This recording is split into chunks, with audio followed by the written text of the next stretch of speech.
going on? Yeah. Serious. I haven't seen this many Portuguese and Mexicans in one spot since Walmart was giving out free pallets the day after Christmas. So I don't even know what that means. But. So I grew up in this hall, so it's amazing to be able to do comedy here. I've had so many important moments in my life at this hall. I kissed my first girl here. I had my first beer. They were both in the same year, as a matter of fact, and I always reminisce about that because the age of 8 was great for me. That's what I'm just trying to say. I almost didn't make it tonight. I had a horrible event happen to me yesterday morning. I found a gray hair on my pillow. Michael Cardoza, I bet you know about that. Oh, if you had hair. But just trying to stop you before you start. But it was like very traumatizing. I found a gray hair and I started thinking, man, am I getting old or do I have too much stress? And no, luckily I remember I had just banged a 72-year-old lady, so. It was stupid on my part, yes, Cheryl. The hair was like that long, so it definitely was a female's, and I smelled it, it stank like Bengay and racism, so, I don't know. What am I sleeping with a 72-year-old for anyways? I have no clue.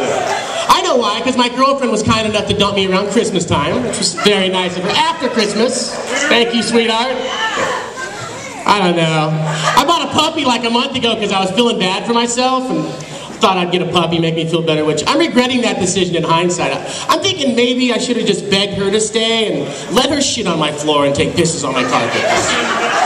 Pretty much that's what I have now, is a pissing, eating, and shitting machine. And I already have one of those at home I can't take care of, so it's like, why get a second?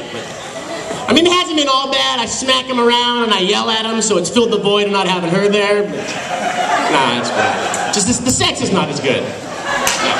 No, it is. I'm just kidding. No, he's a boy dog. I'm not a faggot.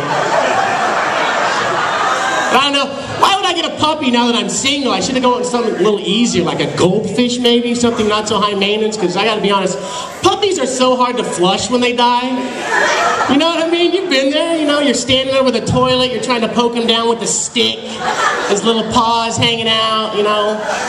Inevitably, you gotta make that phone call. Boop, beep, boop, boop. Hello, Roto-Rooter. Yeah, you got a clog? No, actually, it's a dog. A dog? Did you try poking him with a stick? Yeah, I did.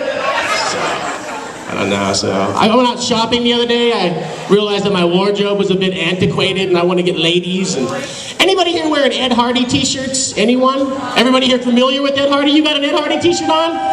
What'd you pay for that? Speak up, I need to hear you. I'm not sure what you paid. The ones I were looking at were $140. $140 to wear a t-shirt to try to get laid.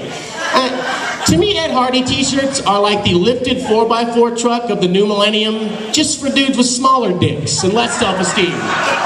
But they still want the world to know, hey, I'm not very good with women. I mean, for $140, give me the $140. I know a massage parlor in Lodi I'll take you to. We'll cut out the middleman, you know? For $140, I'll get you a bat crack, a whack and jack, and have enough left over for a midnight snack. Seriously. Wearing a $140 t-shirt to get laid is like jerking off your dog to feed your cat. It doesn't make any sense, folks. You have two problems, low self-esteem and an overpriced t-shirt. Get rid of one of them, preferably the cat. So I am trying to date again, which is great in your mid-30s. It's wonderful. I can't stand the grind of taking a woman out. You know, you get to first base. Everybody here is familiar with the baseball sex analogy. First base kissing, second base some upstairs, third base downstairs, and we all know what sliding into home is. It's like, I take a woman out and I get to first base. Take another one out, first base. It's like I'm getting singles and singles. And one has a little red wine, I get to second base, I get a double. It's like, ladies, I'm in my 30s now, okay? I'm not looking to bat for average, okay? I need to score runs. I need to score runs now, okay? And I get in a lot of trouble because I'm a very aggressive sexual base runner. Like a lot of times if a woman lets me get to first base, I'll cut right across the pitcher's mound and head for her bag at third if she's not covering it. I mean, 9 times out of 10, yeah, I get thrown out, but every once in a while with a nice head first, tongue out slide, safe. Come up and dust myself off. Ow! I've got to be aggressive though, man. I just got out of a 3-year relationship, and my approach at the plate had become lay down a bunt, take 2 steps towards first, turn around, and snore back into home. So, I don't know. Maybe that's why she cut me from the team. I'm not sure. Are there any single women here? Want to take batting practice afterward? I don't know. Most of the good-looking women in here are related to me, and I'm not into interleague play, so that's the trouble. I'm not complaining. I have a lot of married friends, and their wives are always willing to set me up with friends of theirs. I guess because my friends' wives don't like their friends. I don't know why you would do that. I was at my buddy's house a few weeks ago, and his wife was like, "We gotta get you out of this rut that you're in." And I was like, "That sounds great. What do you have in mind?" And she said, "Well," and they have a 13-year-old daughter that plays on a traveling soccer team, and she goes, "Well, there's a big tournament up in Vallejo this weekend, and there's gonna be lots of people out there. You probably find someone that you like." And I was like, "That sounds great, but I usually like to wait till they're at least in high school before I try to bang them." She was like, "No, the mother's stupid." And I was like, "Oh, that'll work too." So we're on our way out there, and my buddy's like, "It's going to be a MILF-rich environment." Everybody here know what a MILF is? Everybody, for those of you not familiar with what a MILF is an acronym for the term Mother I'd Like to F. And I didn't say fuck yet, Marlene, so hope you appreciate that. I left the fuck out. You like that, Anthony? The problem with MILFs is there's always a Mr. MILF, so what's the point? We get to the soccer tournament, he picks out a few divorcee MILFs, and I start talking with one. She was very attractive, and we hit it off, so later on I'm asking him what's the scoop with her, and he goes, "Well, she has 5 kids with 3 different dads." I was like, "Dude, that ain't a MILF, that's a Smurf." A soccer mom everybody routinely fucks. You know? But I'm not against banging a Smurf, you know? I'll lie to a woman for a few weeks, pretend I have a job to get laid. I'm gonna do it tonight, you know? So, but I took her out.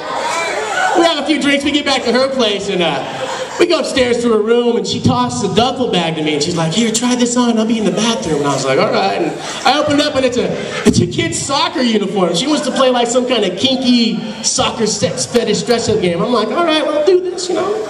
Got my jersey on, cheetahs, you know. She had shin guards and knee pads in there, so I was a little bit excited, but also a little scared. She comes walking out of the bathroom, and she has her body painted head to toe like a soccer ball.